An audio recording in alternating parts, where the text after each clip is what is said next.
I, 25M, have been crying nonstop this Christmas and really need advice. My boyfriend Noah, 24M, and I have been together for 6 months and things were perfect until I discovered some disturbing things about his relationship with his roommate. I met Noah at our local LGBT center where I volunteer on weekends. He had just started coming to the support group meetings, having recently come out to his family. We instantly clicked over our shared love of indie music and horror movies. He was funny, caring, and seemed to understand me in a way no one else had before. Our first date was at a small coffee shop where we talked for hours about everything from our coming out stories to our dreams for the future. Noah told me about his conservative family struggle to accept him, and how his best friend Bree, 28F, had been his rock through it all. I was touched by their friendship and how she had supported him through such a difficult time. I currently live with my parents and am planning to move out next month. Noah lives in a 3-bedroom house with Bree, whom he met 4 years ago in college. They became friends after being paired for a group project and have been inseparable since. When I first started dating Noah, I thought their closeness was sweet. They had inside jokes, cooked meals together, and seemed to have the kind of friendship everyone dreams of. 2 months into our relationship, I stayed over at their house for the first time. I assumed Noah and I would sleep in his room, but he casually mentioned that he usually sleeps in Bree's room. When I asked why, he explained that they had been sleeping in the same bed for the past year. He said it started when he was going through severe depression after coming out, and having someone next to him helped with his anxiety. I tried to be understanding at first. After all, Noah is gay and Bree is a woman, nothing could happen between them, right? But something about their sleeping arrangement made me deeply uncomfortable. My last relationship ended because my ex cheated on me with his straight best friend who later turned out to be not so straight. The trauma from that betrayal still affects me. Every time I brought up my concerns about their sleeping arrangement, Noah would get defensive. He accused me of being controlling and said I was trying to change who he was. He insisted his friendship with Bree was non-negotiable and that I needed to accept it if I wanted to be with him. Things got more complicated when I learned that Noah and Bree had slept together 5 weeks before we started dating. Noah swore it was a drunken mistake that meant nothing to either of them. But Bree's behavior tells a different story. From the moment we met, she has been cold and hostile towards me. She makes snide comments about how she knew Noah first and how some things are just between best friends. Last month, we all went to a concert for Noah's favorite band. During a slow song, Bree got emotional and wrapped her arms around Noah's neck. She was crying and kept kissing his neck and cheek, all while shooting glances in my direction. When I tried to talk to Noah about it later, he said she was just drunk and emotional about the song. But her behavior seemed more like a jealous lover than a platonic friend. Bree also has a habit of accidentally walking in on us when Noah and I are having private moments. She'll barge into his room without knocking, or suddenly need something from the bathroom when we're showering together. Once, she even climbed into bed with us in the middle of the night, claiming she had a bad dream. The situation reached a breaking point this Christmas. After multiple fights, Noah and I had reached a compromise that he would limit sleeping with Bree to once a month. He promised to start sleeping in his own room more often, especially when I stayed over. I thought we were finally making progress. But today, Noah casually mentioned that he's been sleeping in Bree's bed for the past 2 nights. When I got upset, he turned it around on me and said I was being ridiculous. He asked why I couldn't trust him when he's given me no reason not to. But hasn't he? The constant boundary crossing, the defensive behavior, the way he prioritizes Bree's feelings over mine, it all feels wrong. What makes this harder is that Noah is my first serious relationship since coming out. Before him, I had almost given up on finding someone who would understand and accept me. We connect on so many levels, and when Bree isn't around, everything is perfect. He makes me feel loved and valued in a way I've never experienced before. But I can't shake the feeling that something isn't right. The way Bree looks at him, how protective she is of their relationship, and how defensive Noah gets when I express concerns, it all feels too familiar. I've been through this before, watching my ex slowly pull away while insisting nothing was wrong with his friendship. I've blocked Noah's number because I need space to think. My friends are divided, some say I'm overreacting since Noah is gay, while others think their relationship is inappropriate regardless of sexuality. I feel like I'm going crazy. Am I being irrational for not wanting my boyfriend to share a bed with someone else? Should I just accept their sleeping arrangement since he says he's gay? Or am I right to feel uncomfortable? I really need outside perspective because I can't tell anymore if I'm letting my past trauma cloud my judgment or if my instincts are trying to protect me from another heartbreak. Update 1. After my initial post, I took everyone's advice to step back and think things through. After blocking Noah on Christmas, I couldn't bear to be alone with my thoughts at home, so I went to stay with my best friend Matt. He's known me since high school and was there for me during my last breakup, so he understood what I was going through. Noah kept trying to reach me through different channels. He called my parents, messaged our mutual friends, and even showed up at the LGBT center during my volunteer hours. His messages ranged from worried to angry, 1 minute saying he was concerned about my mental state, the next accusing me of being immature by blocking him. After a week of no contact, I finally agreed to meet him at a cafe last weekend. I chose a public place because I didn't trust myself to maintain boundaries in private. When I arrived, Noah looked terrible. He said he hadn't been sleeping well, ironically, since he had Bree to cuddle with every night, and that he missed me desperately. He launched into what seemed like a rehearsed speech about how sorry he was for dismissing my feelings. He claimed he had a long talk with Bree, and they both agreed to set better boundaries. Noah promised to sleep in his own room from now on and said he understood why their closeness made me uncomfortable. He even showed me a photo of his cleaned up room, saying he was ready to make it his primary sleeping space again. I wanted so badly to believe him. The way he looked at me with those sincere brown eyes, reaching across the table to hold my hand, it was everything I'd been missing. So against my better judgment, and ignoring Matt's warnings, I agreed to give our relationship another chance. 3 days ago, I went to Noah's house to help him pack. He's supposed to move in with me next month when my new apartment lease starts, and we had planned to sort through his things together. While he was taking a shower, I was going through his closet, separating clothes he wanted to keep from ones to donate. That's when I accidentally knocked over a box of books. As I was picking them up, I noticed a leather-bound journal. The cover had Bree's name on it, and it was filled with recent entries. I know reading someone's private journal is wrong, but something in my gut told me to open it. The first entry I saw was from 2 months ago, right when Noah and I had our first fight about his sleeping arrangement with Bree. She wrote about how much she loved falling asleep in Noah's arms, how their bodies fit perfectly together, and how she wished they could be more than friends. But what really made my stomach turn were the entries from before Noah and I started dating. Contrary to what Noah told me about their one-night stand being a drunk mistake, Bree's journal painted a very different picture. She wrote about their deep emotional connection, their physical chemistry, and how their night together was actually planned and sober. Worse still, she detailed how they continued sleeping together during the first month of my relationship with Noah.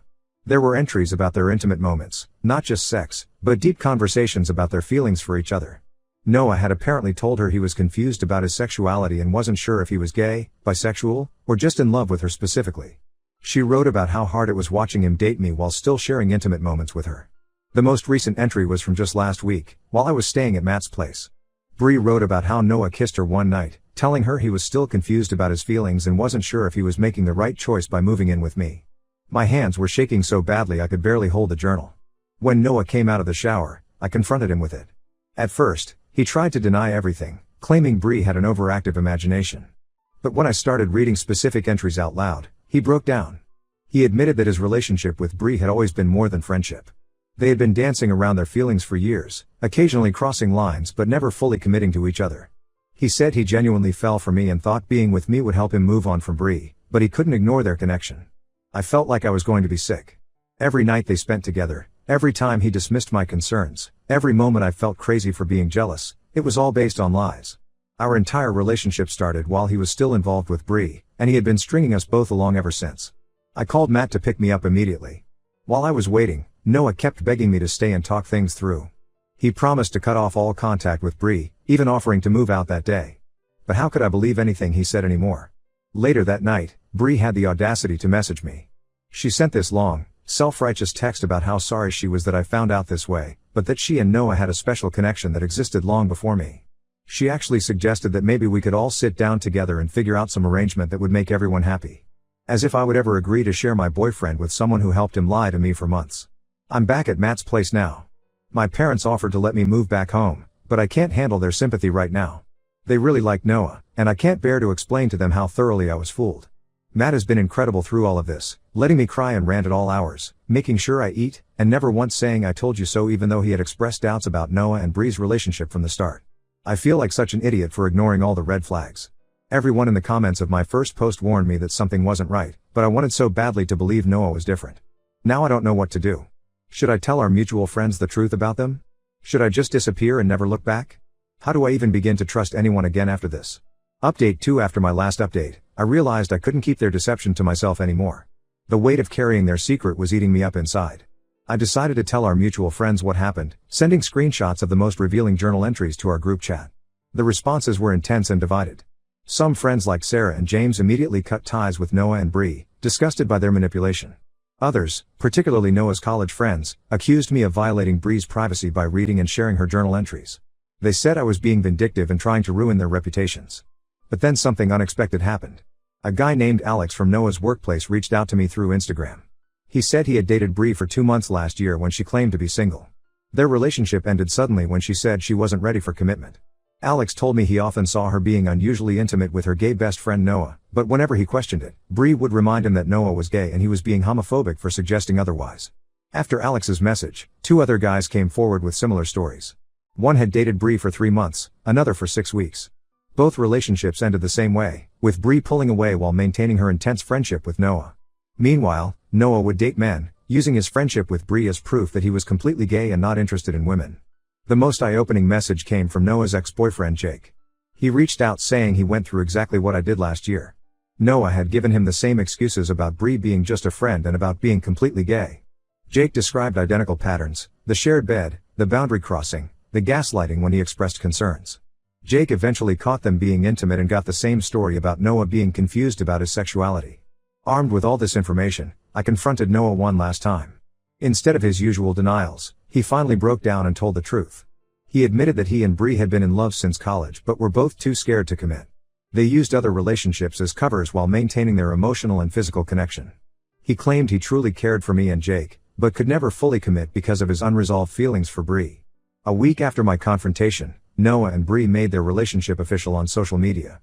They posted this long, self-righteous statement about finally embracing their truth and how they were tired of hiding their real feelings. They painted themselves as victims of societal pressure and fear, completely glossing over how many people they hurt along the way. What shocked me most was how many friends congratulated them. People who knew what they did to me, Jake, and others were suddenly celebrating their beautiful love story. Some even suggested that I should be happy for them finally finding the courage to be together. The whole situation has left me questioning everything I thought I knew about relationships and trust. Finding out I wasn't their first victim made me feel less stupid, but also more angry. This wasn't just confusion or mistakes, it was a calculated pattern of manipulation they had perfected over years. I've started looking for my own apartment now. Matt offered to let me stay with him until I find a place, but I need my own space to heal. I've also started attending a different LGBT support group, one where Noah and Bree don't go. It helps to connect with people who understand what it's like to explore your sexuality without manipulating others in the process. Noah still tries to reach out occasionally through mutual friends. He claims he wants to make amends and maintain a friendship. Bree has also tried contacting me, suggesting that we could all be friends now that everything is out in the open. Their lack of remorse is astounding.